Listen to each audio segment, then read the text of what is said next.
Okay, we're there. It's connected. Only with just a 30 seconds of lateness, so we're good. Hi, James. Whoa.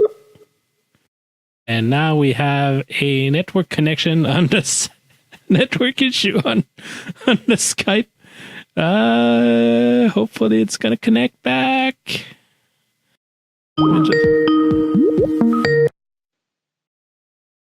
Well, hello there. My Skype just now, we're not having it. Your Skype is not having it. No, my Skype keeps crashing. It's just like, okay. Oh, well, let's do the usual and blame Microsoft. I do. Well, last time we spoke, there wasn't any big news. And then 12 hours later, everything happened. Yeah, I mean, quite a lot's happened, hasn't it, in the last week? I mean, we've had Season 3 renewal. Yep. Info about the Picard show. Mm-hmm. Or as I'm starting to call it, Star Trek Destiny. Yeah, I know that there's a few tidbits and we learned there are two directors for as Larry Nemeczek would say, hashtag Picard show.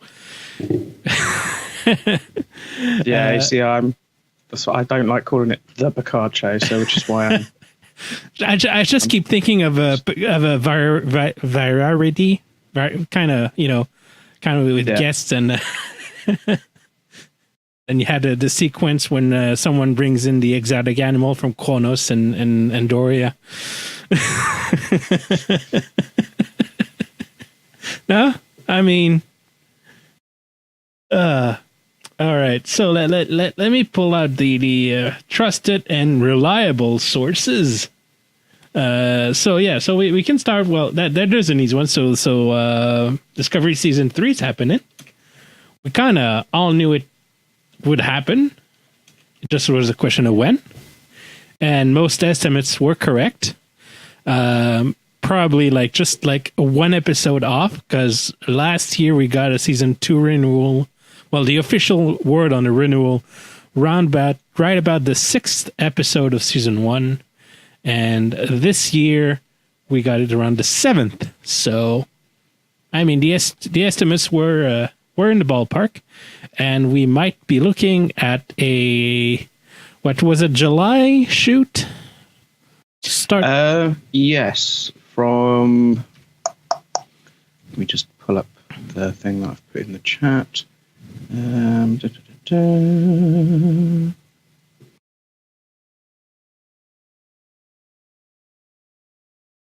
Yeah, Season 3 was rumoured. To start in July. Okay, so given that this year it took about 8 to 9 months, they started in in spring, I think, if I remember correctly. I think season just because I saw this somewhere. It wrapped around Christmas. Yeah, December of last year, and it was slated to wrap at Christmas time last year. Mm-hmm. It started shooting April the 16th. So April, so yeah, around 8 months to shoot 14 episodes. So we can expect do the math. So July plus 8 months, and you got an estimate for when they'll be done shooting, maybe not when they'll be done, when they'll be... I think we'll get it probably middle to back end of next year. Yeah. Maybe which is about right, if you think about it, because if it finishes in April of this year, Season 2, they start shooting in July.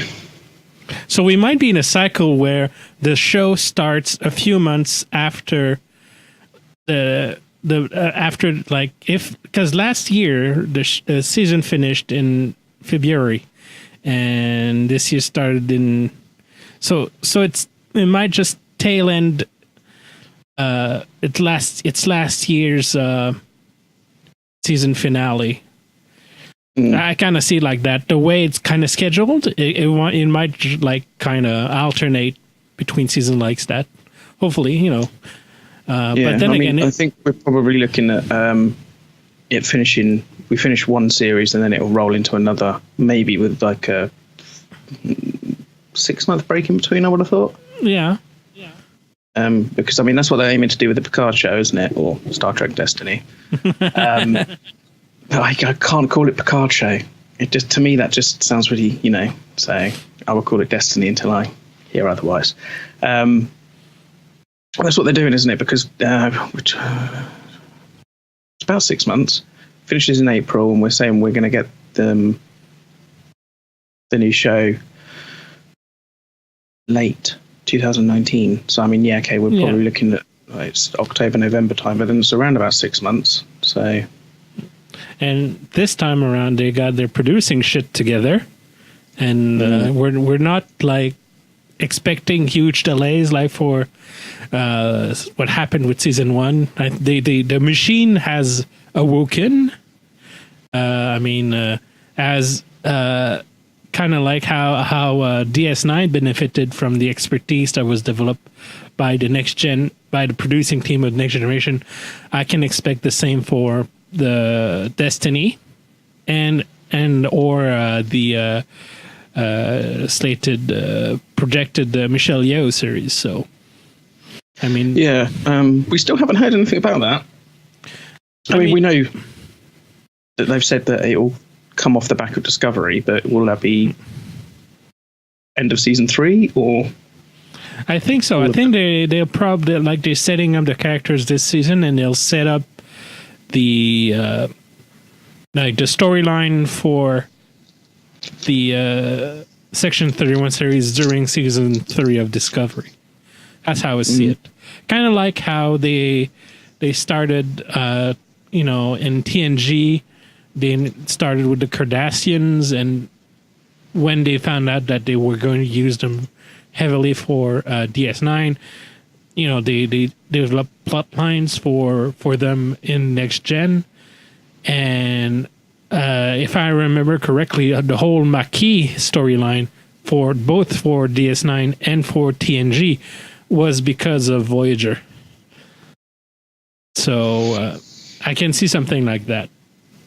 So this season they're really establishing a few things, and now that they know they'll get a full series of it, well, they're just gonna find a kicker for it. I'm not entirely sure whether they'll use Discovery as a backdoor pilot, because in an interview that they did at the red carpet premiere of Series 2, Alex Kurtzman and what's her name? Heather Caden. Yeah, Heather Caden. Yeah. Was asked whether Discovery would serve as a kind of like a backdoor pilot type thing, and they said no. So, don't know.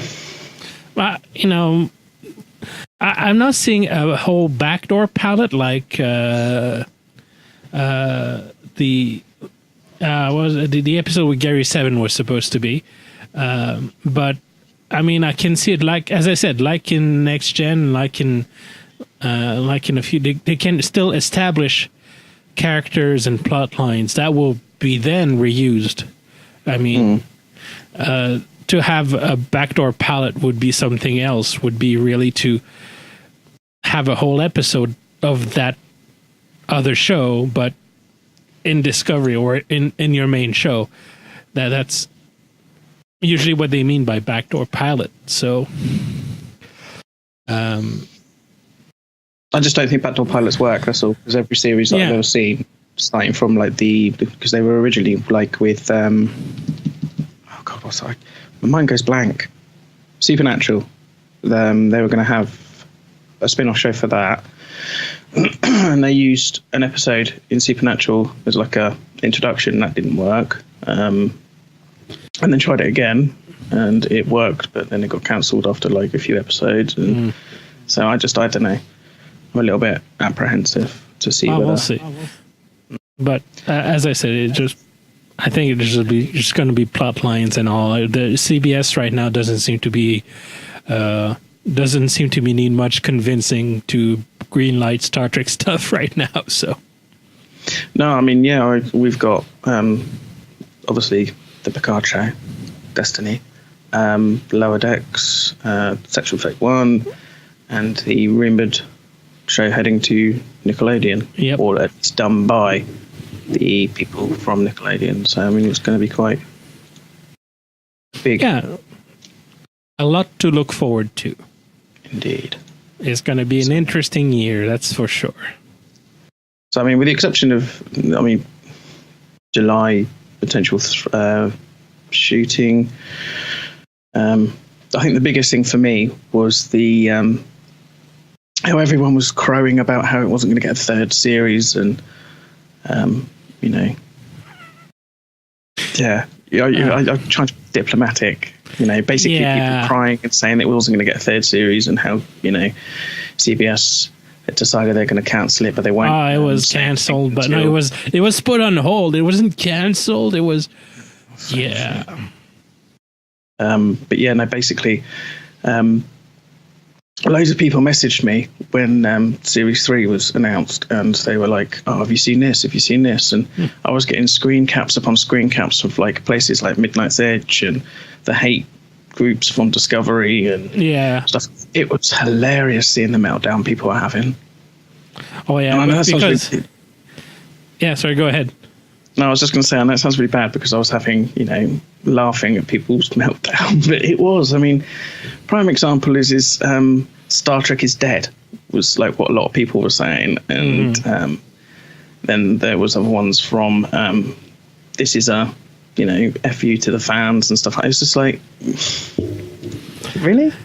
It's hyperbole just to get some clicks and attention, basically. That's how the internet works right now. I mean, if you try to be reasonable, I mean, one thing I find really, really, really disappointing with fandom in the internet these days is you have knowledgeable people like Larry Nemeczek, and he does every Tuesday. He does a live Q&A and a live, commentary thing, and he gets a decent amount of people, around 30, 50 people. But then you look at stuff like Midnight's Edge, and they get like hundreds of thousands, and it's so unfair because on one side you have unbiased, you have, I wouldn't say unbiased. He's still, he wants to give it a chance, but he's still positive and open-minded, but he's able to see that, season 1 wasn't perfect and there were a few flaws in the production, but that's all right. And he's kind of like us, and well, I wouldn't say like us because he's lived Star Trek productions. He's interviewed so many people, and he's able to have this realistic point of view of how things are produced. And he has like not even a quarter of the audience that those other doom and gloom channels has, which it breaks my heart. It's like the age-old thing. They say sex sells, and nowadays it's hate and controversy and conspiracy. Hyperbole, and people want to hear what they want to hear. Sad thing is, these days you will not go and click on something that is contrary to your personal belief or to your opinions. And you know what? That's true for I would guess for you and I also. I will, even though we have better intentions. I would hope that how can I say that? We're not there to create a negative effect to generate a revenue stream. Hopefully, maybe just to maintain the website through some affiliate links, but not like running a Patreon in the thousands of dollars a month just to hear someone scream about stuff that they don't like, which I don't know. It's wrong. It's wrong, and yeah. But I mean, but the thing is, on a lighter note, though, in the same article that you wrote last Wednesday, you mentioned. I believe I might have been the one who linked it to you, or some other people might have to. Someone I follow on YouTube, Steve Shives. That video was hilarious. And he did a video about is Star Trek canon, because he kind of used the clickbait title just to play against thing is, he was preparing the script to that, and he was saying on Twitter, like, okay, I'm preparing this is Star Trek canon, and even though the answer should be just yes and move on, I'm still it's kind of weird that I have to spend that amount of time to make a 15-minute video about it. Just but it was hilarious though, because it was proper conspiracy theory, kind of like, what should be like a 2-second yes it is. Praxis was an inside job, man. I mean, mining will not do that to a moon. Someone no. But then who knows, maybe in section 31 will some operatives did something to the moon. Yeah, can you imagine that? Can you imagine the fan backlash from that? Oh, it's not canon. Raw. Yeah, the thing is, people got to learn that canon doesn't mean something you like or approve of. Canon is, and the thing is, it's a biblical term. It's at the original. I wouldn't say the original. I'm not an entomologist, but it's most usually used in a religious sense. It's in the canon of the Bible.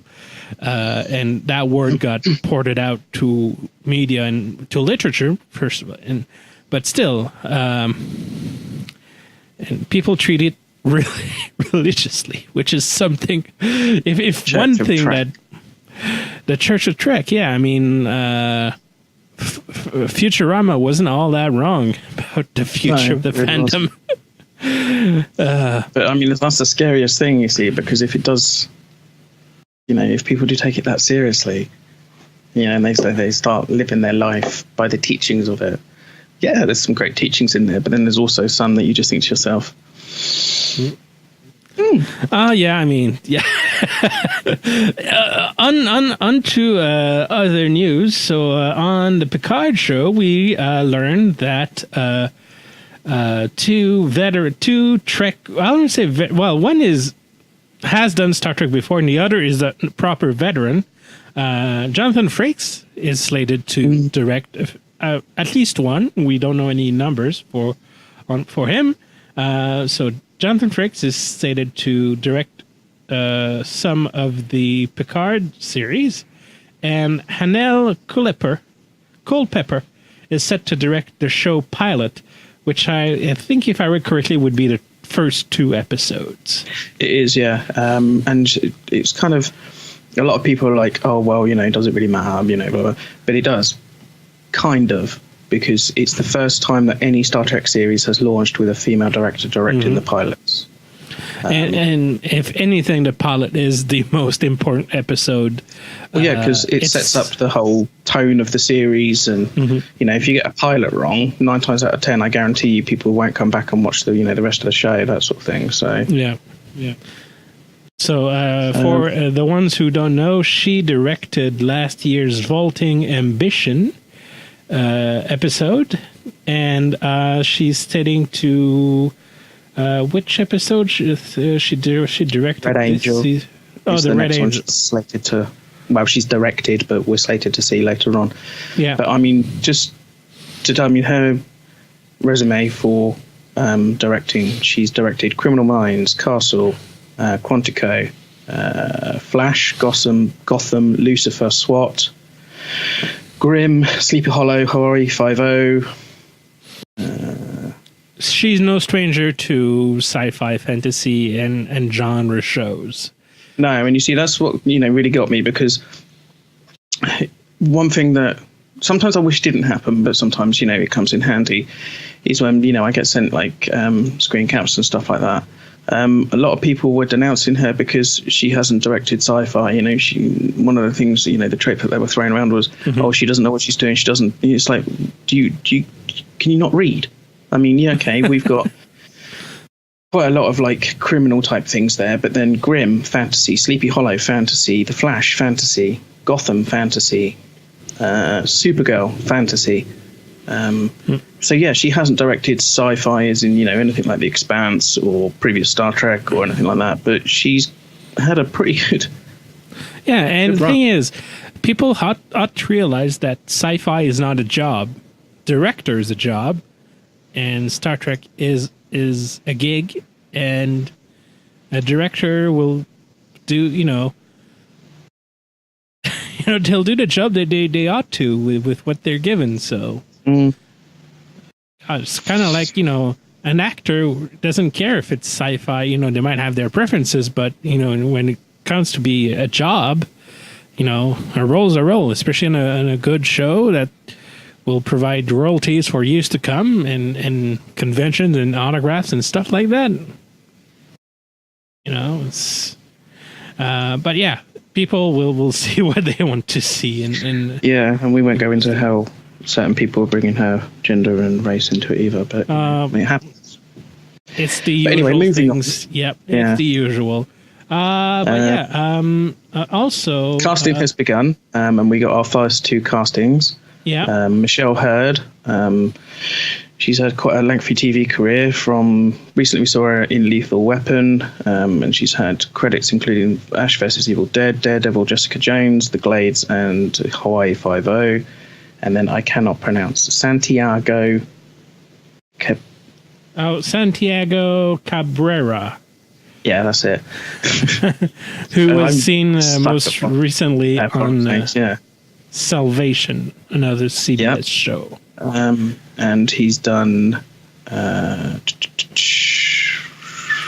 BBC's Merlin. He was Lancelot in that. And he's been in Transformers The Last Night, but we won't discuss that because that film sucked. But yeah, it wasn't. If you look at IMDb, and sometimes it's wrong, sometimes it's correct, but Michelle Hurd is slated for only 1 episode of Untitled Star Trek series, while Santiago Cabrera is listed for all 10. Interesting. Or maybe like 1 to up to the 8th episode. So as I said to you, and as I said to a few other people, take those announcements lightly. Like they announced Terry Serpico and Marek Pancholi, and when Discovery was starting production, and those guys were only there for 1 episode, and had like a few lines only. They were not big characters. And but I mean, you've also got to look at if you look at IMDb, which isn't always accurate anyway. Series writing credits, they've got Gene Roddenberry down as 1 episode, which we all know that. But I mean, usually because, especially for actors, when the IMDb page is set up, it's usually done by the agents, and so for that, and I think the Gene Roddenberry thing is probably like again a contractual thing for the rights and stuff, and there's probably a reason, contractual reason for it to be there. But yeah, so take it with a grain of salt. And we'll see if I'm wrong in the future. Year it's set, 20 years. Now, this is where it gets a little bit sketchy because in the article that I wrote, I put 20 years from All Good Things because that's what Patrick Stewart has been saying in pretty much every TV junket that he's done. But if you remember last year, I think it was, just after the announcement, there was that image going around of how the quadrants and stuff will look post Nemesis and stuff, and then there was a picture of Space 1999, and then Space 1999. Yeah, because you said that about last week, didn't you? But no, it's there was a picture of it, and it was heavily hinted that it would be 23.99, but not only I with mean, that. in both cases, it'd be after the blowing up of Romulus. So, Oh yeah, and one would be 20 years after All Good Things, and one would be around like 2 or 3 years not after. 20 years, but 15 years, I think, after Nemesis. When was Nemesis? 2002. Yeah. So Yeah, around so, yeah. But still, I mean, in both cases, it would still be after. So just like in one case, it'd be like a lot closer to the event. But thing is, it could have been changed during production, but or during pre-production. But at Star Trek Las Vegas, they said that he would have aged the same amount as Patrick Stewart. So it might still be 20 years after Nemesis. It might be some kind of kerfuffle, and because Patrick Stewart doesn't want to mix the movies and the TV show. I don't know. I mean, we'll see. I mean, keep an open mind, but in both cases, it's just a question of how recent is the Romulus explosion. Which people still are like, it's not prime timeline. Yeah, but it is. Cameos wise, there was an interview with the Hollywood Reporter. The only thing Kurtzman said was anything could happen, so don't rule out cameos. They will happen, that's for sure. Yeah, and especially if Jonathan Frakes is directing, I can see him turning up at least one episode. Yeah. Executive producers, there's a ton of them. You can go to IMDb or read the article that I linked to read them all. So there's about 10 of them. But there's no set showrunner, unlike Discovery, which obviously we got first series. Mm-hmm. We got Gretchen and Aaron. Yeah. And then obviously series 2 we've got Kurtzman on his own, and then series 3 we've got Kurtzman and Michelle Paradise. Yeah, so that's maybe one thing that we forgot to mention. Yeah, is that season 3 will have Michelle Paradise as co-showrunner. And I think that's just to allow Kurtzman to take a more bean counter role in a whole thing. Well, yeah, like a lot of people don't seem to realize that he's kind of now in charge of Star Trek. Yeah. And not just that, is he's basically the Rick Berman. He's just going to be the guy that says yes or no. He's going to set maybe a general tone of what he wants, but he's not going to go, like he said in interviews, he wants to stay 30,000 miles away from the writer's room. And he does, I think he probably knows that writing is not his forte. He's probably better at, feels like his strongest part is in producing and breaking stories and directing and stuff like that. But better for him to know his his limit and his flaws. And I mean, and people again, I said it before, I'll say it again. But Alex Kurtzman did not just do like crap. Like people say, "Oh, The Mummy," but yeah, thing is, if you listen to the interviews, he got screwed by the studio on that one, and he still did a lot of good stuff. I mean, he worked on Transformers Prime, he worked on Alias, he worked on what was that show that they had Leonard Nimoy at one point? God. Was made by shit la what's that word? I'm on his IMDb, so it was a TV show, lasted a few years. Scorpion. That one, but no, it was Fringe. Yes, Fringe. Yeah, he worked on Fringe and Alias. And one thing I find really fascinating is people keep saying like that. He ruined Lost. Thing is, he never worked on Lost. No, I was going to say he's from the same environment. He worked with a lot of people who worked on Lost, but he never has 0 credits for Lost. So, and what people got to realize as well is, I mean, just because someone is listed as an executive producer or something like that on a project doesn't actually mean that they do anything. Yeah, usually a producer is the one that will, how can I say that? Make sure that everyone's paid on time and drum up media support, and it can mean a whole multitude of things. It doesn't necessarily mean they've got any hands-on role. Exactly. So it's it's going to be kind of like Michael Piller and Rick Berman. One's going to be the creative. Bear in mind that being a producer, you get more money as well. So it could just be, I will do X, Y, and Z, put my name to it, and But I'm not sure. I don't think that's his style. No. But moving on, so shooting location, it's, as we know, it's going back to Hollywood, but it's not going to be shot on the Paramount lot anymore. It's going to Santa Clara, to the Santa Clara studios. There's a video that I will put in the chat that is... wrong window again. Where am I? That is a quick breakdown of what the studio is about. So I mean, I think it's 35 miles away from Paramount. Yeah, and that's where Stewart recorded his Blunt Talk series. So he probably, as a producer, he would have a say in where the series is shot. So. And don't forget, obviously, there was the 15.6 million tax break that they got for shooting in LA. Yeah, for sure. I mean, but thing is, the choice of the studio there's a lot of studios that could have shot in. I mean, they could have asked Paramount to see that. Can you imagine, like, the heads of all the naysayers if they would have shot at Paramount Studios? Like, interesting little tidbit for you.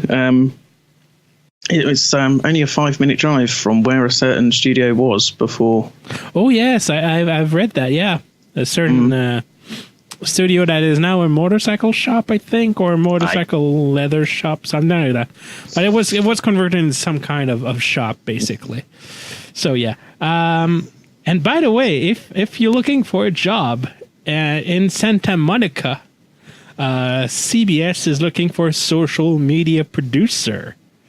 I'll send you the link so you can put it in the chat. But yeah, so if you got an intermediate amount of knowledge in Star Trek and want to work in Santa Monica, California, yeah.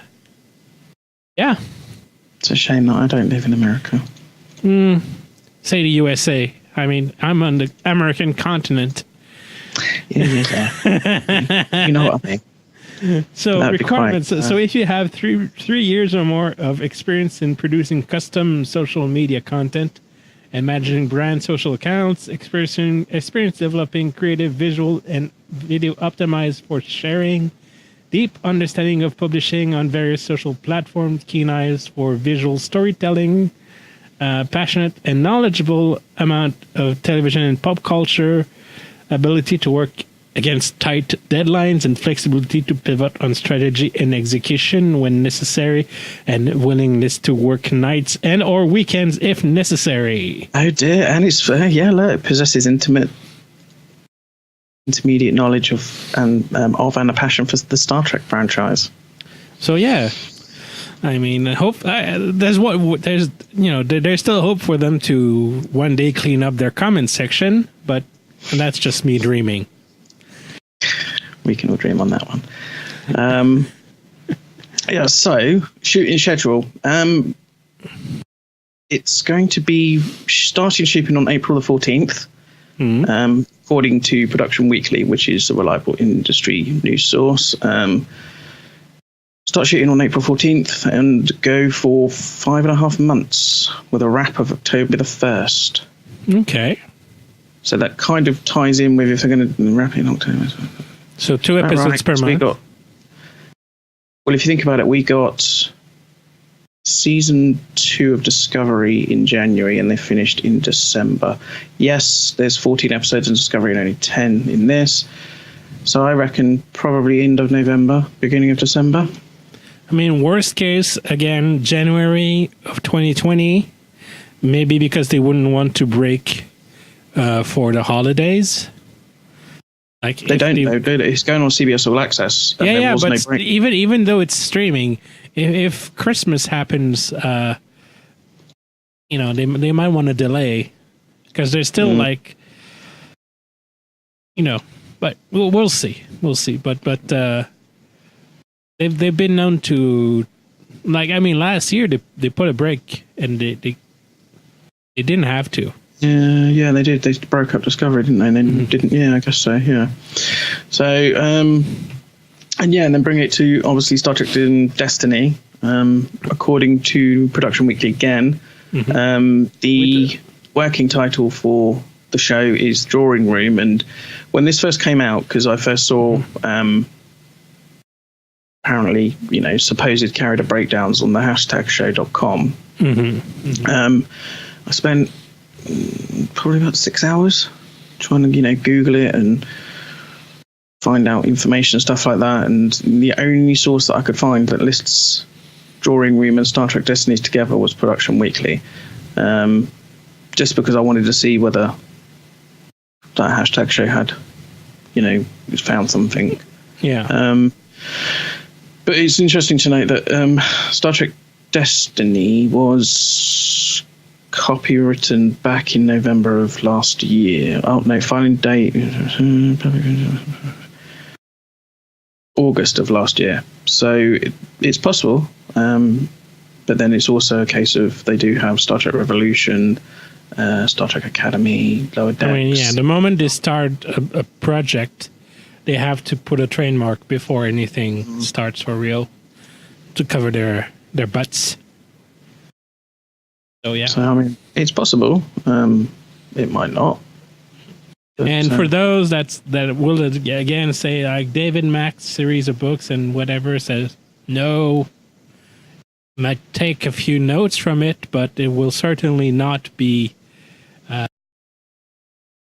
an adaptation. It's certainly not headed that way, that's for sure, because in those books nothing happened to Romulus. So, and I honestly, even if they were, which I highly doubt, because as soon as you start bringing in an author and their work, you run the same thing as what happened between Nick Lucano and Tom Paris. Identical characters. But obviously he had to be renamed Tom Paris because you then, when you start using other people's work, regardless whether you're just naming a character or a place or a ship or something like that, that person has to then get a writing credit and then that person has to get paid. It's not going to happen. And that is why you never saw the Guardian of Forever, except for that one animated series episode, because Harlan Ellison is a bitch concerning his writing credits and his rights as an author. Well, yeah, I don't quite know. Because the Guardian of Forever it's not in anymore, but it was in Star Trek Online. So I'm guessing they have to pay him for that as well. But I don't know. I've never looked at the credits for Star Trek Online, to be fair, so I don't know whether the writing credits there or not. Well, speaking of, you want to touch that? So you're the knowledgeable one in Star Trek Online. Oh yes, they're closing the Foundry. Yeah. But before we move on to that, I just want to go through some of the character breakdowns that the room are part of the thing that I wrote the other day about the supposed character breakdowns. I don't know whether to believe this or not, to be honest with you. And the only reason I say that is because people have been saying it sounds a very much a lot like Star Trek Renegades, the fan film. And it does. Just reading through it, the biggest one alone would be the Dr. Smith, which obviously, more than likely is not the right name for it and stuff like that. But from the description, they've said it sounds like a whole new version of the EMH. Now, if you've seen Renegades, Robert Picardo reprises his role in that as Lewis Zimmerman. But then again, as is for the Target, not the Target, but the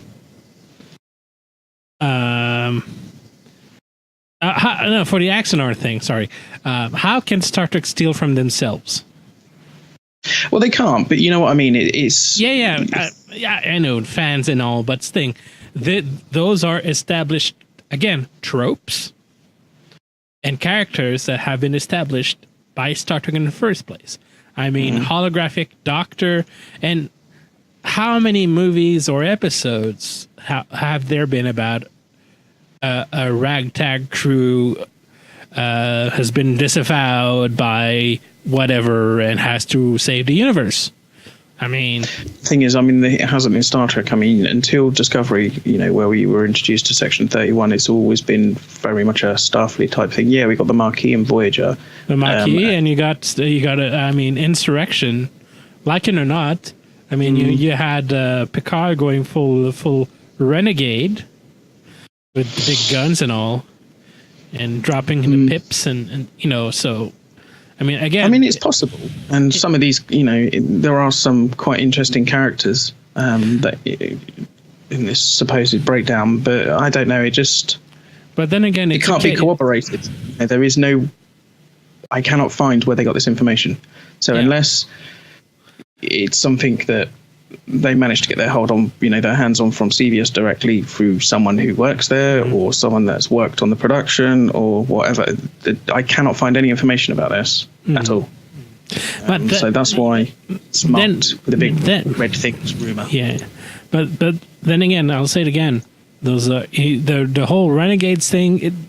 The Renegades didn't invent like a crew or a captain or a proud Starfleet officer or going rogue. I mean, we've seen that before. It's just like not to that amount, maybe not, but if you're doing so many different kinds of Star Trek show, you're bound to get there eventually. Oh yeah, I know. But some of it does look interesting, but you want to read them? You want to go through them, or yeah? Well, the first one is Starton. He's a male of any ethnicity in his early 30s, specializes in positronic brains and is terrified of space. He's charming in a self-deprecating way and is excited about research opportunity on Picard's mission. Goes on to say that his demeanor will evolve over the series, but it does not say in what way. A lot of people who have read, not so much the one that's published on our website, but the one that on the hashtag show, and I think it's been shared by other websites. Deadline, I think, was another one, and stuff like that. Again, referring back to this original one on the hashtag show. A lot of people have hoping that B4 turns up and stuff like. Yeah, but I'm not sure that. I honestly think that Brent Spiner has moved on from playing Data. Yeah. I mean, if there is an android, it will be a completely different one. Yeah, maybe they put the brain in another body. There you go, problem solved. Yeah, that's true. Anyway, so the next one is Connie, a female who's in her early 30s. She's African American, has a quick temper, but also quick to forgive. In addition to dealing with the loss of her husband, she's also avoiding a death sentence on her home planet. She's a mercenary pilot who uses her ship to transport people to and from an artifact. Although she's massively overqualified for that job. Nothing really in that one. It says on her home planet, so doesn't say she's going to be human. Maybe. The next one is Lawrence. He's a handsome man in his 30s, of any ethnicity. Dodgy moral compass. He pilots the ship Picard takes on his mission, being a capable and enthusiastic thief. His loyalties are questionable. Sounds like the episode where Picard plays, not goes rogue, but Gambit, parts 1 and 2. Yeah, so far it kind of looks like that. Yeah, it's hard to say really, because I mean, it's even though some of these breakdowns do look fairly interesting, I don't know. I reserve judgment, I guess. The next one is Dr. Smith. He is a male in his 30s or 40s of any ethnicity. From the description, it sounds like he's an upgraded and wholly new version of the EMH. He's described as a hologram who helps the crew through emergencies encompassing engineering, tactical science, and medical issues. He was programmed to learn but not come too self-aware. He's calm, efficient, and empathetic. Yeah. But sometimes he has difficulty sorting out other emotional reactions. I should be wearing my glasses, but I'm not. Has difficulties in sorting other emotional reactions. So, yeah. But I guess if he is a new version of the EMH, they've kind of stripped it back a bit because the Doctor obviously became very self-aware and sentient, I guess. The next one is called Khabar. He's the youngest of the leads. 17-year-old Romulan, only child of a female spiritual order, a martial artist and considered a lethal weapon. He's prone to mood swings. Oh, lovely. Maybe like a moody teenager. And is committed to living life in the moment with as much transparency as possible. He is devoted to Picard on his mission. Takes the mission extremely seriously. Obviously looking to find someone who has martial arts experience, but also note that fencing is a plus as well. So, Jackie Chan Maybe Jr. After Michelle Yeoh. In a bowl cut. I mean, after Michelle Yeoh, I mean, you just need like an up and coming martial artist from the movies. Yeah. And you next got one. You can. I really need to. Yeah. Indira, a female in her early 20s and any ethnicity, she's extremely smart and physically agile, but maybe not so mature and a bit socially challenged because she tries too hard. Her intelligence often gets in the way of her manners. She's cut off from her home after difficult missions, put a strain on her maturity. She is still finding her way to the wider world. So maybe kind of a Tilly kind of character. And then you got Alana, female in the mid-40s to 50s, any ethnicity. She's a brilliant analyst, great memory despite abusing drugs and alcohol. Oftentimes she gets irritated by her own vulnerability and is certain of herself. And even though she's wrong, even when she's wrong, a former intelligence officer, she sees conspiracies everywhere. Her professional and personal losses weigh heavily on her. So that could easily be, what's her name?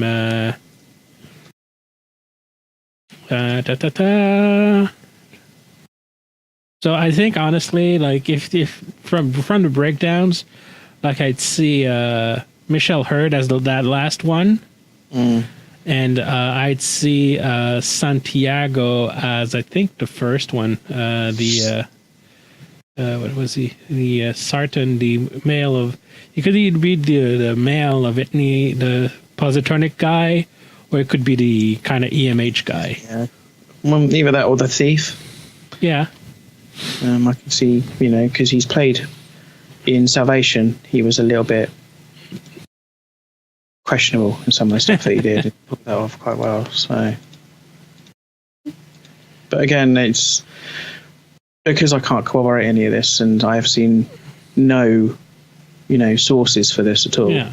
My thing is, because the source was behind a paywall. That's the thing. Production Weekly. That was one of the main ones. Yeah, I mean, and it was kind of like a horrific paywall as well. It wasn't just like a, $5 or something. It was like it was like $30, something like that. But even I've just loaded up the hashtag show website again, and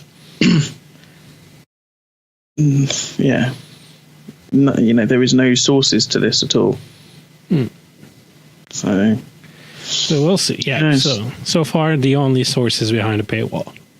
And like as much as we love you guys, not spending $50 just to validate some kind of info. No, and even then, from what I can gather, it doesn't give you too much of a breakdown anyway on certain things, because I found some older, older screen caps and stuff like that of previous issues, and it kind of just gives you like a few contact details and stuff like that. But I don't know. Again, it's nothing that we can corroborate. So. But anyway, so moving on to Star Trek Online, the closure of the Foundry. So that's hit a lot of players. What? Man, what was the Foundry? First of all, give me some context. I'm a newbie. Right, so I don't know stuff. Basically, I'm not sure because I joined Star Trek Online in 2012 and it already launched on the back end of 2010. basically it's player-made content. You get certain things that you find in the game, like ships, textures on the walls, that sort of thing. You can basically make your own missions. There were certain conditions behind it, like you couldn't basically make an entire episode of Star Trek and whack it on as your own. You couldn't use likenesses or names or anything like that, but that's either here or there. Basically, oh. No, can't hear you now. 2 minutes. Okay, he knocked it out, guys. And now I am alone, having to entertain you. Thankfully, we'll be able to cut it out of the YouTube version. So, James, when you look at this while editing, you can cut that out. In the meantime, you can look at my wonderful sash. I mean, look at this. Ain't that a beauty? Made entirely by hand. Available to you for $5.99 US. I'm joking. It's mine. I'm keeping it. Hello? Oh, yes, he's back. I'm here, yes. My microphone just died again. So I've just whacked on my headset for now. So, yeah. Anyway, let me turn the camera back on. Please do. Yes. Hello there. This is hilarious. Anyway, yeah, so what was I saying? So, yeah, basically it's player-made content. So, God, I look good. There was hundreds upon hundreds of missions, and there was even large communities that were pretty much based solely around the Foundry. Okay. Basically, what the issue is, because there was a live stream that they did yesterday, I think it was, about its closure. Basically, what it is, it's every time that the game got updated with new content and everything like that, it would break the Foundry. And that's because when you try and change the code on new missions and stuff, when you try and jimmy that up to what they class as legacy code, it doesn't work. And from my gist of it is either something to do with the fact that the coding for the Foundry is too old and no one really knows how it works anymore, or the people that ran the Foundry have left. I skimmed the video. It's because it was about 45 minutes, and yeah. So I mean, even though it's a sad day, I mean, they said in the live stream it's not affecting the game. It's not a precursor to the game closing down or anything like that. I mean, it's happening in Neverwinter as well, so it's not just Star Trek Online. So, but it's a shame because I mean, it's going to be removing all Foundry missions that were there, and so a lot of people's hard work and stuff is kind of going to go down the crapper. But that's that's the downfall of online services.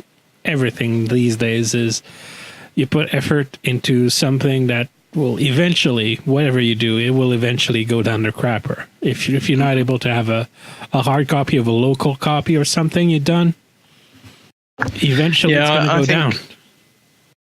I think, to be honest with you, I mean, the game is going from strength to strength, so it's not a case of people have to be worried about the game going anywhere. But I do think it's more along the lines of it's going to upset a lot of people, and it's going to kind of limit what you can play. Which I think is a shame. But again, I think it was a throw up between that or, well, I don't quite know, to be honest with you, because it's. Yeah. But what you're talking about, the lack of ancient knowledge is a known problem in not just in Star Trek Online, but in the IT community in general. I mean, banks are still looking for people to program in COBOL, which is like a 40 to 50-year-old programming language, and it pays I very even read well. somewhere that they still, most banks and stuff, well, I don't know what over abroad and stuff, but there are banks in England that still use Windows XP. Yeah, there's that. So But I mean, the real back end of banks is based on code that is 40 years old, and the people who know those languages are fewer and fewer. And I can only imagine on something that is custom made for something that is, you don't learn how to program the Foundry in school. And often enough, when you have to go back and work in someone else's work, unless like they are really anal about putting notes everywhere and tabulating their lines correctly. And I'm not a programmer, but I know enough to, and I've worked in printing also. And when you receive a file from someone and all the layers are not named correctly and it's a mess, it looks good, but in the back end, it's a mess to work with. You're better off throwing it out and starting new. Yeah. I don't quite know whether it means something will replace it. Kind of, there's been no news on that. But I mean, it was still unique in the world of MMOs, and it's sad because I mean, it's something that made Star Trek Online a little less generic. But yeah, it's as we say in English, c'est la vie. I say in English. I know. It's not English. That's French. I know, but thing is, the English. Well, maybe not the English, but the Americans still do. Or Shatner did say that, and that's because he was from Montreal. He picked up a little bit of French. I suppose one good thing. Well, it's not a good thing really, but. If you've played one or more Foundry missions, basically they're going to give you some like certain giveaways and stuff like that. I mean, there'll be badges and stuff like that. If you've played one or more Foundry missions, you'll receive a badge for your characters. Any player that has authored a Foundry mission, so in other words, basically you've made one, you'll get a Botany Bay non-combat pet. And anyone that has had their Foundry missions spotlighted, which basically every so often people in Star Trek Online would I'm guessing play them, and the best ones would be spotlighted, and like people would be like, yeah, okay, go play them, sort of thing. You will get a Genesis torpedo ground device. Ooh. And there are, so if you played Neverwinter, there's like players who have 10 or more Foundry missions will receive a Foundry-related title. Players who have published 10 or more Foundry missions will receive a cape with the Foundry logo on it. Not capes. But yeah, thing is, it made sense for Neverwinter because it's a Dungeons and Dragons game, and the original game was really made to have like you'd have a game master and you had the other players, and the game master could spawn things and kind of have a live D&D session. With D&D, with Neverwinter Nights. I mean, the original game, not Neverwinter Online, but the original game. So I can see how it was developed there and might have been. I don't know who developed it first, but I can see how it made sense in Neverwinter. Anyway, actually, I think it's just a bit of a shame, to be honest with you, because it kind of limits what content you can play. I mean, I hardly ever used the Foundry, to be honest, and there was a few missions that I ran mainly just for loot drops and stuff like that, like Admiral Bobo Goes to War. Hilarious. It was basically you would just sit there and you would just like destroy loads of NPCs and stuff like that, and get the loot drops. But some of the text and stuff like that from it was hilarious, and just the name alone, Admiral Bobo Goes to War, was just funny. But then that's just me. Yeah. So it's going to severely limit what you can play in the game, but I guess it's a throw up of, do you want something that never really works properly? Because every time there was a content drop, it would be down for weeks or months at a time. Yeah. And people on consoles, I think they had it or they didn't have it for a bit or whatever, but it never really worked properly. So it's a case of, now they've ported it over to console. They've got to make sure that it all runs perfectly for all platforms. And I don't know. So the lesson here is, if you program for a video game, document your stuff, goddammit. I mean, if you don't document, it's going to be hard for the other guys to go after you and try to make sense of what you wrote. So yeah. I mean, you've got to bear in mind Star Trek Online's been going 9 years, which for an MMO is amazing anyway. But the amount of times that the game has actually changed and graphically it's changed and stuff like that. I'm surprised, to be honest with you, that the game has lasted as long as it has. But now we're getting new shows and stuff like that. Hopefully. The next big thing that they'll do is they might upgrade the engine for it, but I can't see the game going away. Yeah. Well, it's going to be interesting to see how they reconcile what they've done story-wise and what's going to happen with the Picard show. Yeah, I mean, there's still no hint in that. All I know is that the guys from Star Trek Online were asked to provide the Picard show with, relevant information and stuff like that. So maybe they'll tie them both together, or I don't know. What I think is maybe the Picard show will take what they want from it, but it's not a guarantee. But I mean, Star Trek Online has never been canon anyway. A lot of people like to say that it's soft canon. Yeah, but I mean, it's never been canon. It's been kind of like the unofficial expansion of the the timeline of Star Trek. And the thing is, like, it was cancelled. It was pretty much the only place you could get new Star Trek content for a very long time, other than like books and comics and stuff. And the thing is, what people don't necessarily realize is that the books and the game and the MMO are not in the same universe. They're not following each other. Like you had one book that was a tie-in for the MMO, but otherwise the DS9 and Voyager and Next Gen relaunch books were not beholden to anything from the MMO, and the MMO vice versa did not take much from the books. So yeah, no, I mean, and I have to admit, I'm not a very big novel reader. I tend to read a lot of factual stuff and watch more than read. But the way they've kind of expanded on some of the storylines from Star Trek is great, but some of it's a little bit like, I think it would have been better if left alone. Like the Bluegills, what they did with the Bluegills in Star Trek Online. It was great that they came back, but what they did was kind of made them into nothing but a puppet race, which is a little bit crap, but to each their own. Yeah. So otherwise, anything else happened? Let's see. I don't think there's much Star Trek news other than, not much Star Trek news. Well, there's been an update. There's still, for the DS9 documentary, they're still working on the HD footage. There's been a little video of Ira Stephen Bear going into the vault to get some film and scanning in 4K, or is it 4K? Not 4K. Sorry, 1080p. All right, I was getting a bit excited. Not that I have a 4K TV, but I clearly got overexcited here. Sorry.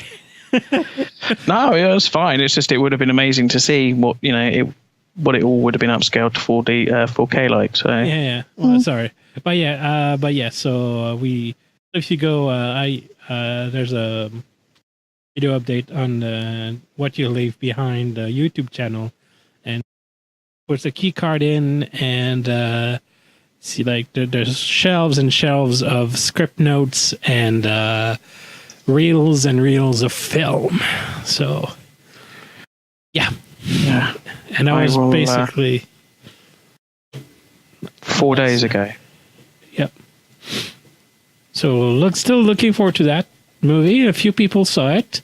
The New York and Birmingham premieres, but it was still had a lot of non-HD footage, which they really are insisting on putting every single bit of footage available in high def, which I can get behind. So that's what caused the delays, because the movie is locked in.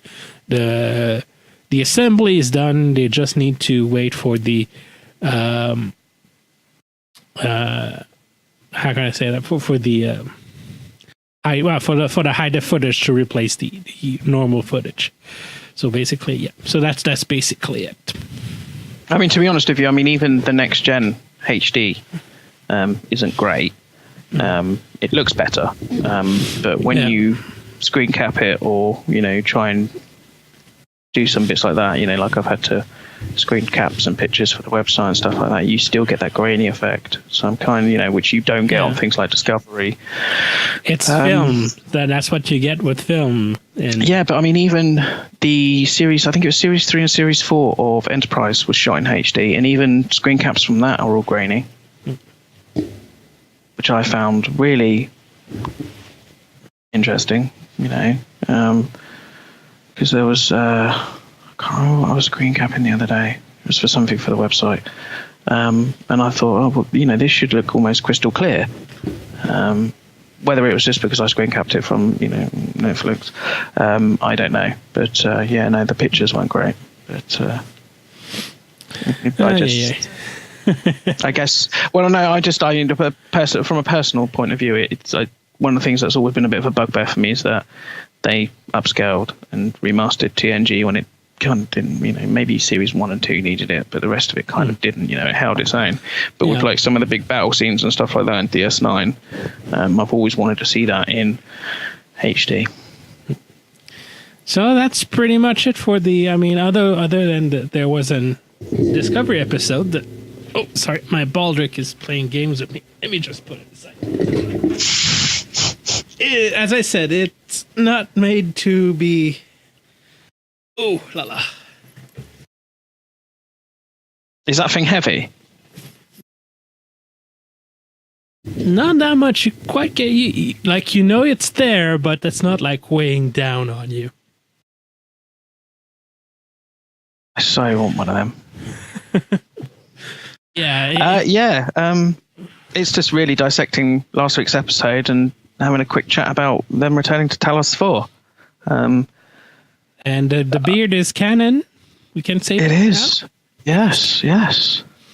Thank you, Terry. Even people still go on about it. It's Anyway, it must be a mirror from the Mirror Universe because he's got a beard. No, he just didn't shave. Yeah. Shout out to our friend Terry from Corridon, who is the master of the hashtag the beard is canon. He goes around and trolls. Oh my god, he trolls the trolls. Sounds fun. Oh, he's a fun guy. But moving on to last week's episode, it was go from the moment, wasn't it? It was. Oh yeah, I mean it was again. We went back to a A-B plot. We had Burnham, her mother, and Spock, and a bit of Sarek, and on the B plot we had time travel shenanigans, and Stamets beaming himself through time and space. That one was a little bit. It was, but again, it's not like It's not like beaming across thousands of light years while towards a ship that's at warp. It's not Star Trek 09 kind of level of beaming. It's not that bad. No, or Into Darkness, where he could transport from Earth to Kronos. That one always got me. I was just like, okay, so this pretty much retconned the whole idea of having a starship, because why have a starship when you could just beam from planet to planet? But anyway, we won't talk about. No, we don't talk about films, because apart from Beyond, I can't stand the rest of them. Anyway, it's just because of how Into Darkness was just completely ridiculous with that, and then you had the magical triple blood at the end, and we won't go into that. I kind of like the dynamic of Amanda. Yeah, because we always saw her in TOS, and I think the only other time we saw her was the Voyage Home. Yep. And she was very timid and, very, I don't want to use the word subservient, but she was very much, I would say under Sarek's thumb. She was Sarek's wife.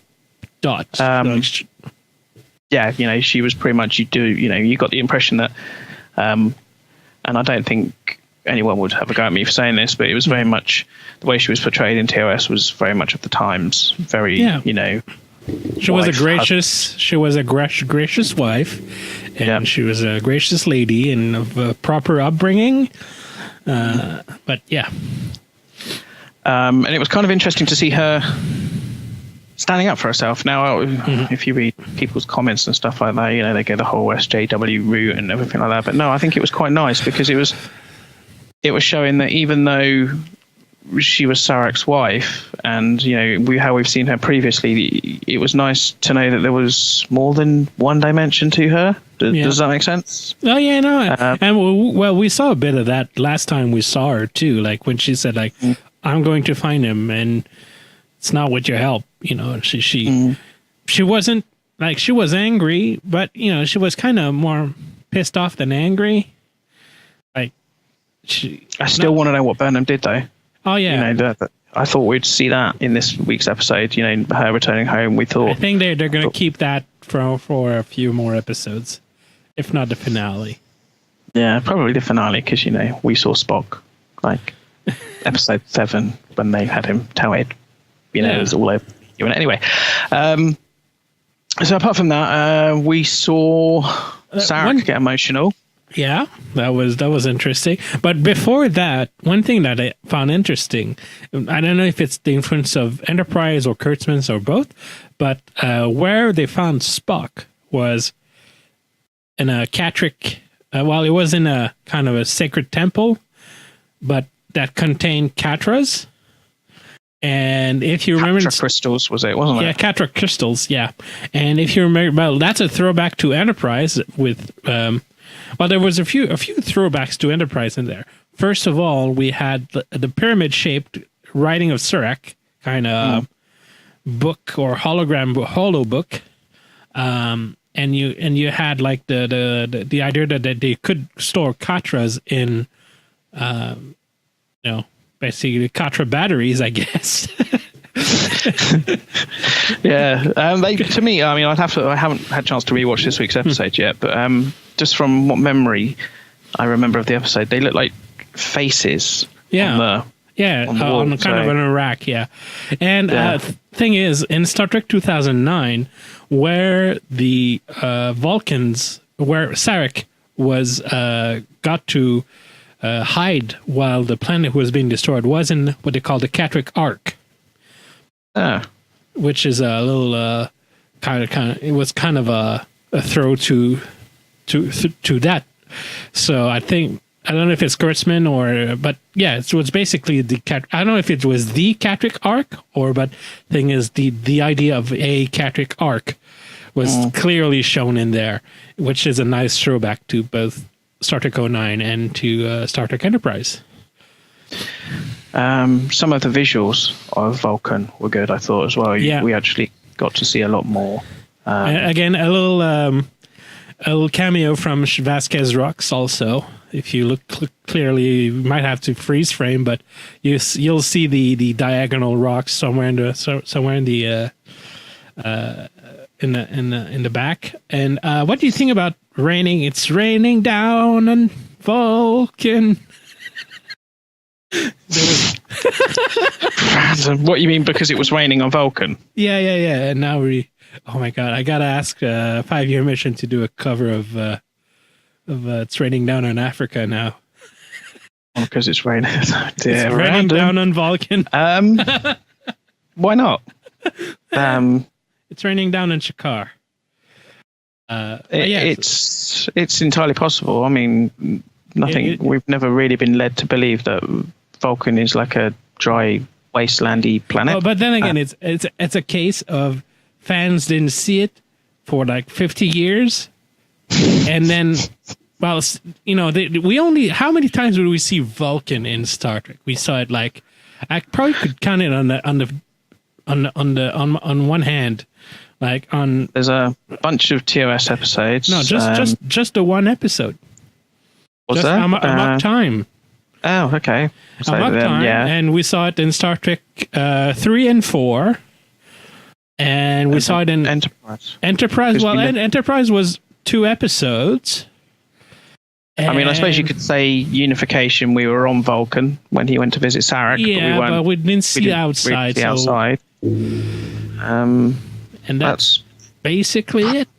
Oh yeah, and it was the animated series episode yesterday. So that's 6 episodes where we saw actual outside of Vulcan. Oh yeah, and Star Trek: The Motion Picture. Sorry, so that's 7. So we saw Vulcan 7 times, which is a kind of desertic planet. So of course it wouldn't rain all the time. But I mean, even in the Sahara Desert on Earth, I mean, it does rain sometimes there. Mm-hmm. I mean, it's not so much that anyway. I mean, if it's got to support life, it's you gotta get some water. Yeah.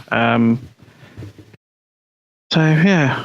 But yeah, I mean, otherwise, I mean, the visuals were gorgeous. I mean, seeing the transit system going around the buildings really reminded me of. I just want to see if I can.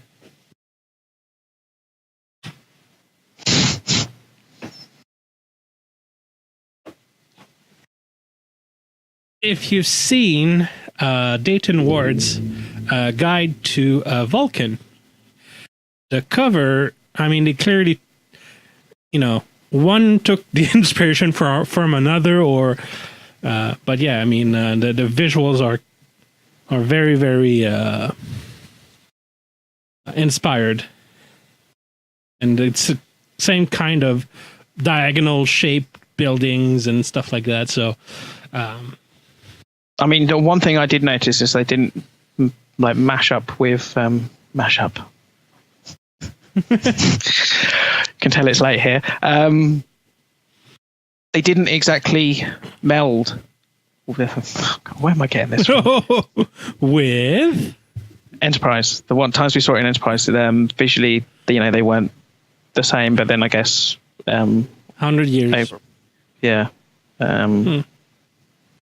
And again, I mean, we've not seen it apart from Enterprise, really, because I mean, even in TOS and stuff like that, we didn't see any. Like the closest we saw was like the shape of the city in the background of the animated series episode. That's where it was established that the city was in a shape of a circle.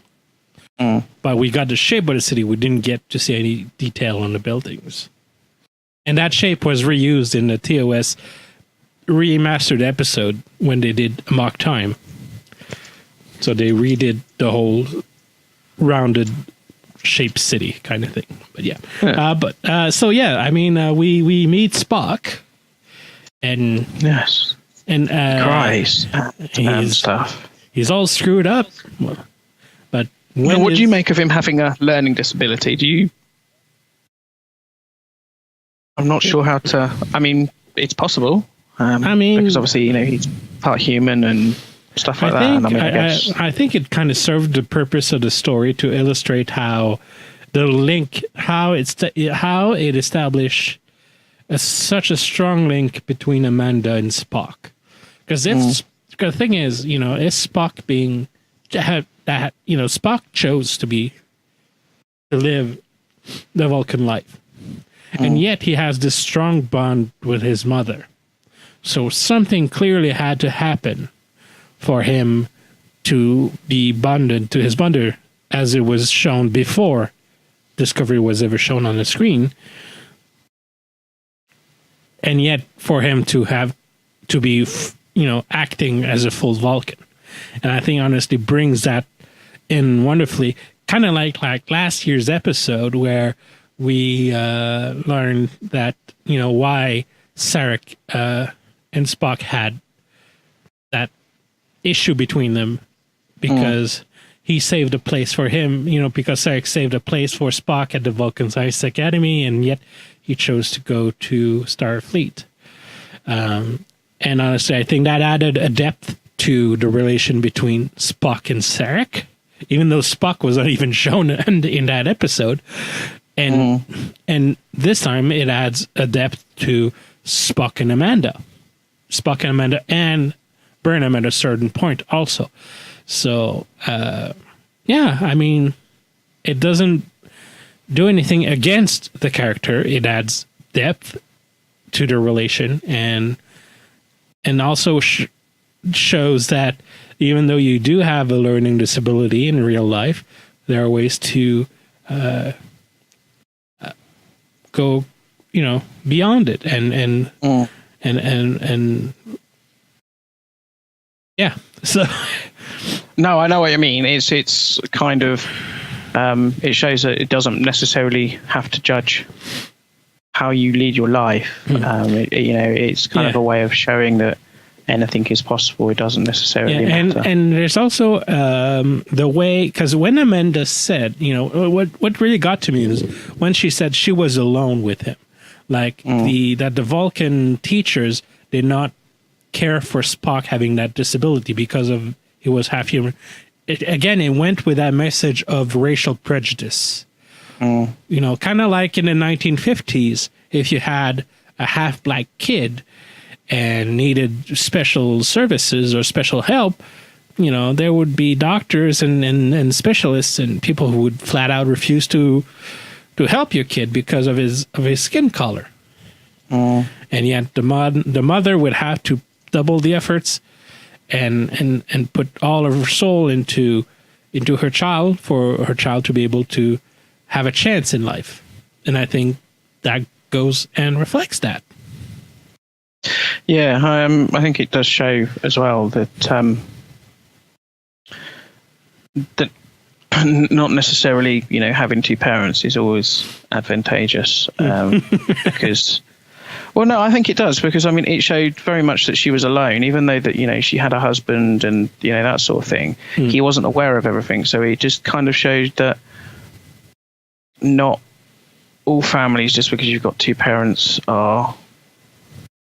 It doesn't. Yeah, I'm drawing from my own experience here because even though my parents were together and everything like that, it was very much my mum brought us up, and I think that was kind of like what it echoed. It was kind of like the mum taking on the duty of bringing the child up, and even though there's a father there, it's more.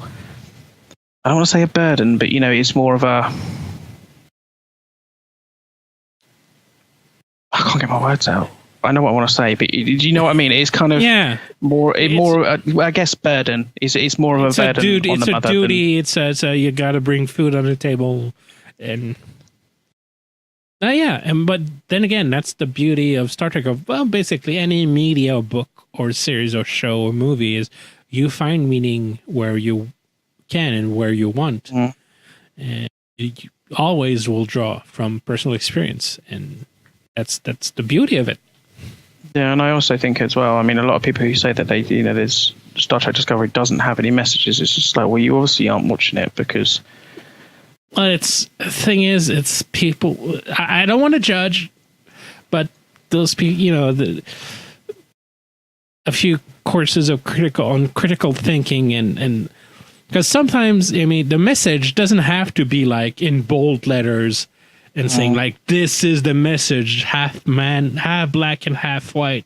This is about racism, And I think the thing is, Star Trek, it's a good and it's a bad thing. Maybe it was better in the 60s and in the 90s that the message was in bold and evident, and it was, it was easy to see what the message was.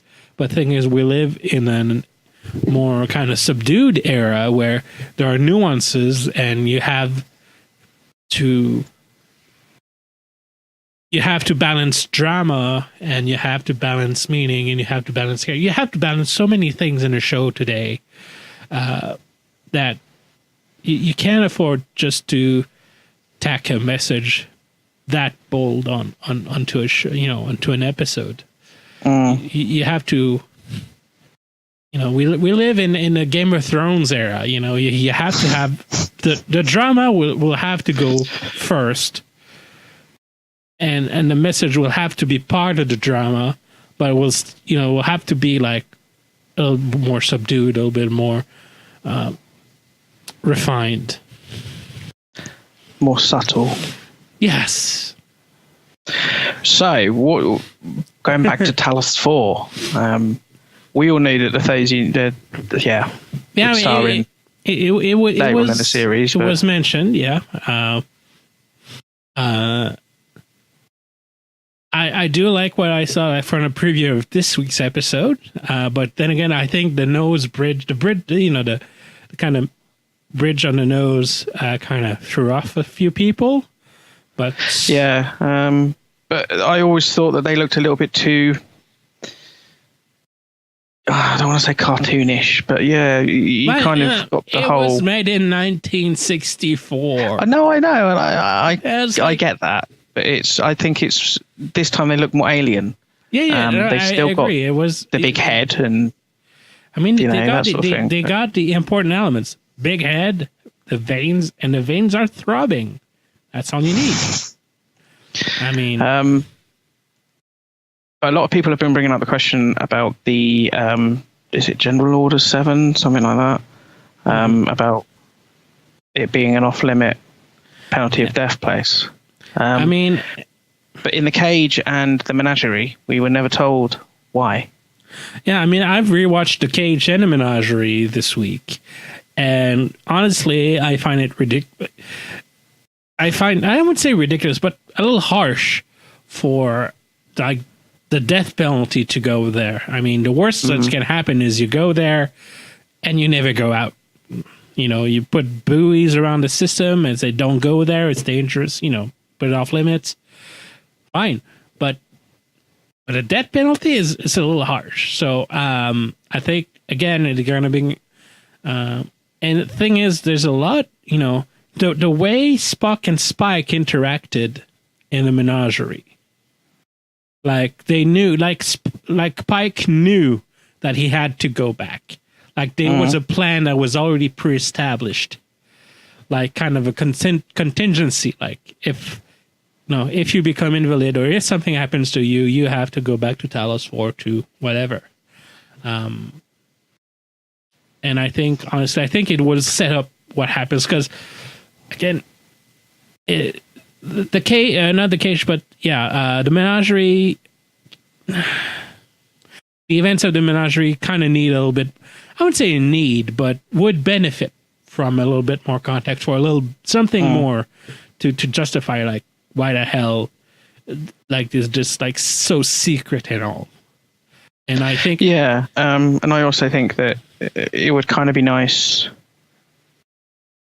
to kind of understand a little bit more, because it's, I mean, even in the cage, you kind of don't really get a sense of, you know, go back there and, you know, impending doom sort of thing. And then, you know, it kind of, you understand that they possess a strong telepathic, you know, telekinetic type power. But nothing more so than any other species that, you know, we've encountered throughout Star Trek's history. Yeah. So, and the menagerie doesn't really expand on that. I think the real reason the menagerie kind of happened, if I'm honest, is to kind of like a subtle way of acknowledging of the events of the cage. And well, they had budget issues and they needed to make 2 episodes in a economical, you know, in a way that didn't cost that much. Yeah. So I kind of hope that, you know, yeah, they do flush it out and we kind of find out exactly why the death penalty is put in. And but I don't know. Part of me, I think Discovery's kind of done a disservice of way to Pike, because we already knew that, you know, what happened in the cage happens, and then obviously the menagerie happens, and now obviously we've seen Anson Mount play the role of Pike. I kind of don't want that to happen. Does that make sense? Yeah, but he still has like 9 good years to go. Yeah, but, you know, it's oh, I don't know. I guess that's just me kind of like become attached to a character more than, I don't want to say a throwaway character, but to me that's what Pike has always kind of been. You know, you knew he was the captain of the Enterprise before Kirk. You knew what happened in the menagerie. Pike always gets the short end of the stick. And I think because we've seen him in Discovery, I think it's kind of a shame that he wasn't allowed to grow and flourish the way Kirk did. But that's just me. I mean, I'm not sure how, you know, people would agree or disagree or whatever, but to me it's kind of, I would like to see more. And I'm not everyone has to have a happy ever after, but you know what I mean? It's kind of like you'd like to know that there was something a little bit more than knowing someone's impending doom and fate. But that's how can I say that's fictional universes for you. Yeah. But one interesting thing I found is like that string of numbers that led to Talos IV was taken from the original role-playing game. Was it? Yep, it was taken from the FASA game, and in the FASA game you had the coordinates for Talos IV, and it was like those 8 numbers. Were they not mentioned in the Menagerie or Occasion? Nope. Not as far as I know. People do their homework, don't they? Oh, yeah, they do. And same thing. Whatever the naysayers want to say, but I mean, we kind of skipped a part there. The part with Section 31, Michelle Yeoh, and first of all, it's yes. I can only imagine like going something like you're an actor in a show, okay, and and the producer says, okay, now you Sonequa will have to have a fight scene with this queen of kung fu. And we'll have to make it believable enough. I think it was. Oh, yeah, it was. But, I mean, can you imagine the amount of pressure that is? Oh, yeah. I mean... I'm a little bit more interested as to why she was willing to help Michael escape. Is it because she sees, the daughter from the mirror universe, or is there actually some sort of like clandestine plot that's going on in Section 31 that... Maybe a bit of A and maybe a bit of B. Probably a bit of both. I think she wants to establish herself in Section 31. She seems to have a lot of fun, but Leland seemed to be in a way, and she seemed to, do what she does best, and she wants to find ways to discredit him, and visibly how he is involved in the death of Burnham's parents seems to be one of those ways. And blackmail, but blackmail is blackmail. I mean, it's always as effective. But I think, I got a very "you're the chosen one" from that when we found out that he was involved, directly involved in her death. His former, I got a very... Suddenly she's become, this character now. Let me remind you that Cisco is a little demigod. I know. He's like he is the son of a god. Well, I wouldn't say god. I would say more like a wormhole alien, part alien. I know. It just, I get what you mean. But the way that we found out about that, it kind of, it's drama. Not made sense, but it kind of did, because, it was almost as if like he was predestined to go there.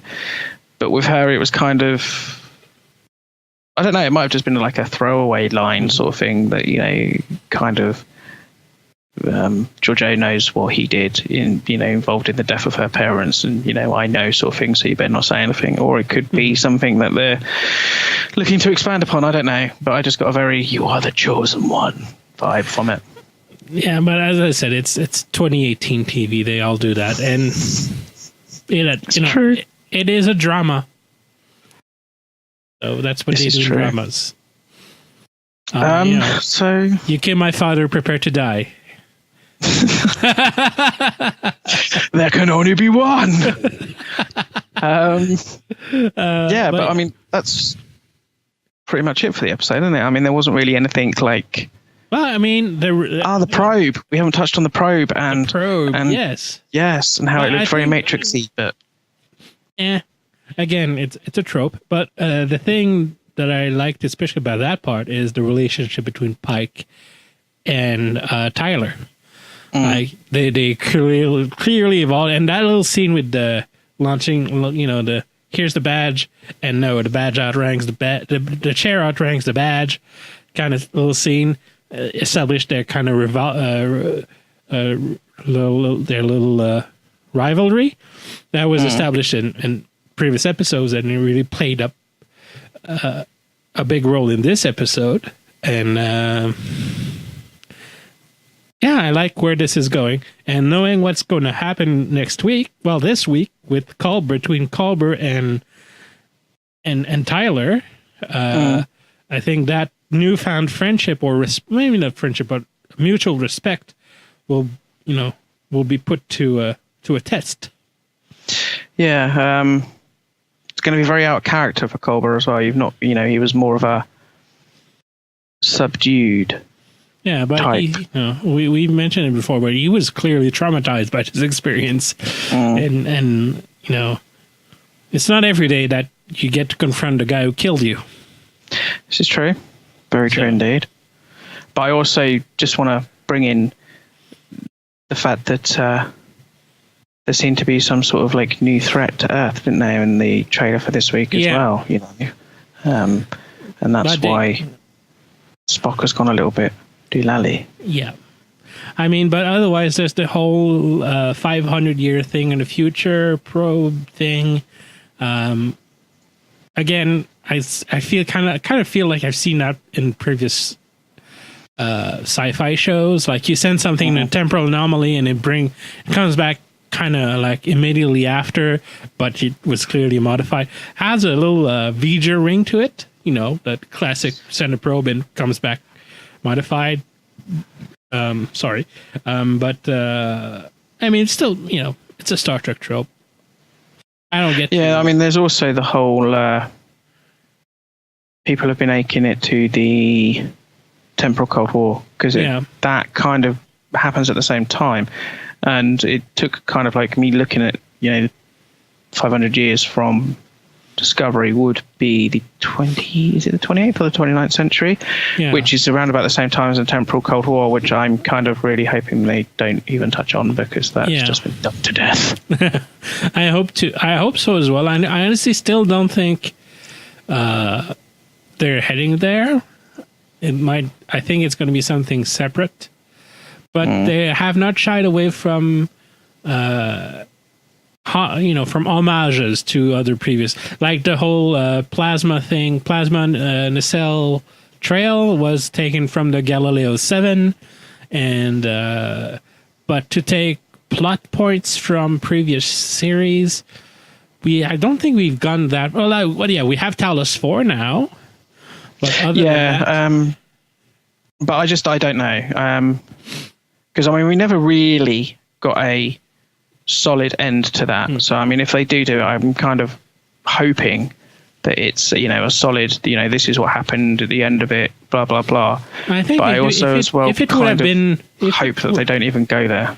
If it would have been it, I think they would have been a little bit more open about it. They would have left a little bit more breadcrumbs about Archer and the temporal core. But thing is, by the end of Enterprise, it was over, and we followed the timeline where the temporal Cold War was over. So I think it's something else that happened.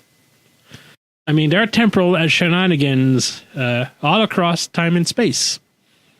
So this is true. True. So yes, I mean, and I think that's pretty much it. I mean, we've covered Discovery episode, the news, the closing down of STO. We've gone through the Picard news, and we've talked Talos 4. Yes. So I think that's it for all we tonight. have to know now is, do the delusion have an ass crack at the back of their heads? It's funny you say that, actually. There was someone put a picture on Facebook the other day of it was a screenshot of the cage where Pike pulls one of them into the cage he's in, and I don't know how they managed to do it, but they got it just at the perfect time. You can see the suspenders and everything. It's quite hilarious. But I mean, one thing as well is and I don't know, originally in the cage, were they all played by women, or was it kind of like I think one. I know one of the two was a woman, but I'm not sure about. I think the other one was a guy. Because that seems to be something that has upset people as well. That it's not female, but nah. Well, we'll survive. There are plenty of good females on the show. I think it was just another silly little complaint, to be honest with you. But it was. that's why I asked the question, because I can't remember if they were female or not. I remember the main one having a very feminine voice, but I don't really remember much about it, to be honest. But the voice of the Talosian was played by Malachi Throne. He was the guy who played Commodore Mendez in the Menagerie episode, but I believe he was also the voice in the Menagerie. I'm not 100% certain, but I know he was the voice of the Talosian at the end of the second part of the Menagerie. That was the voice, at least, was Malachi Throne. So yeah, fair enough. So I learn something new every day. Yes, and that's pretty much because I don't really watch TOS, and you also do. Well, yeah, it took me a few years. I mean, I thank you. I think you still give a lot of thanks to the remastered, which made it a whole lot more watchable. That's not the attitude to have. Oh, come on. Well, but yeah. No, I mean, I do understand what you mean, and I think that was one of the reasons why recently, I had managed to binge watch it, because it was a little bit more watchable through the remaster than it was. And you had to.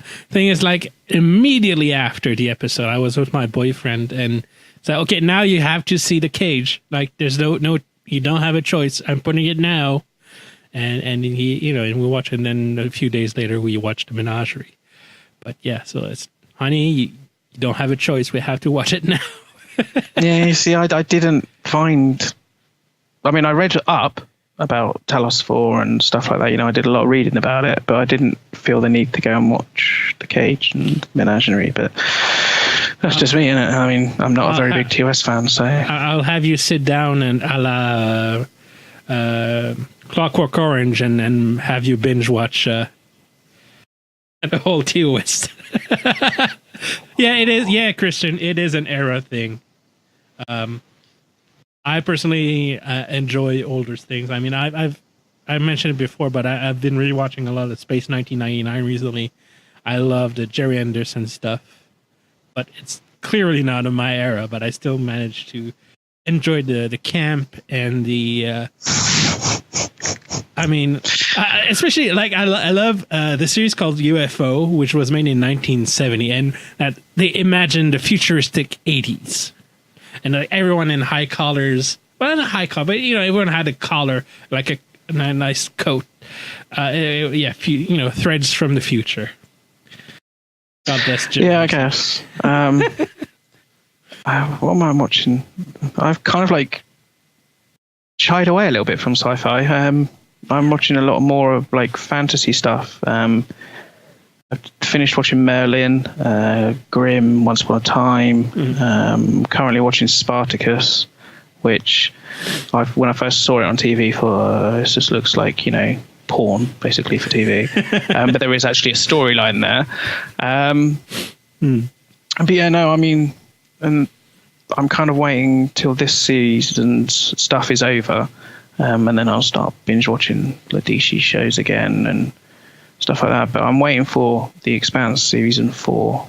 Other than Discovery, The Expanse is kind of my go-to sci-fi at the moment. Yeah, I mean, I've got all the books there. I've been it's the first series that I've read before seeing any picture of the show.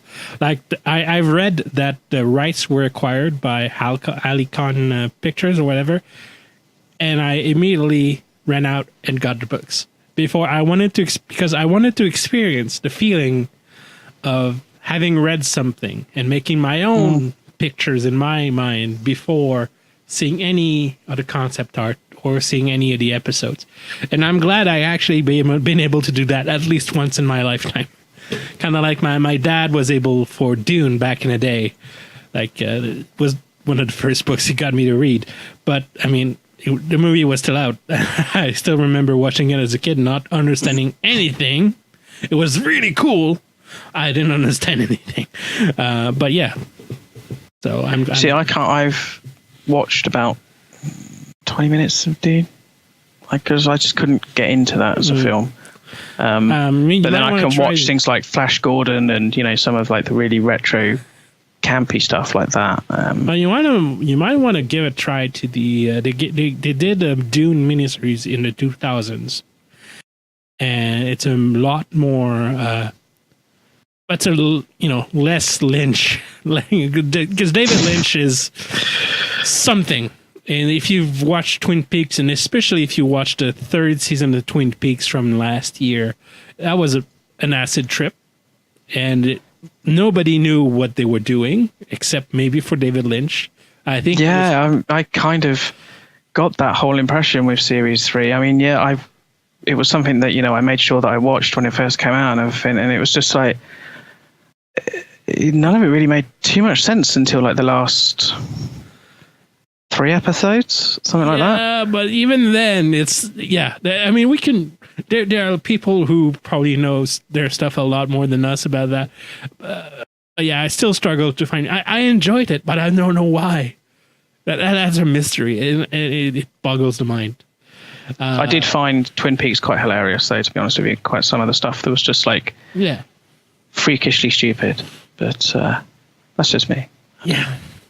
But anyway, that's David Lynch for you. I don't know.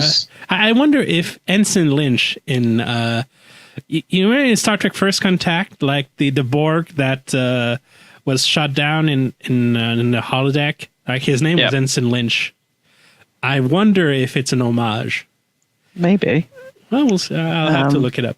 I'll ask I always Larry. thought that Borg, or at least one of the Borgs in First Contact, looked very much like the Admiral. And I thought, because obviously in the beginning of the film, the Admiral's ship gets destroyed. I thought, well, maybe they beamed over, and they assimilated and that sort of thing. And, it wasn't until Voyager that I realised, no, it can't be. And I had to rewatch it, and completely different actor. I think that wraps it up for this week. Does indeed. Always nice talking to you. And you too. And next week, same bat time, same bat channel. There you go. Toodaloo. See you later. Thanks everyone for watching. Cheers. Bye.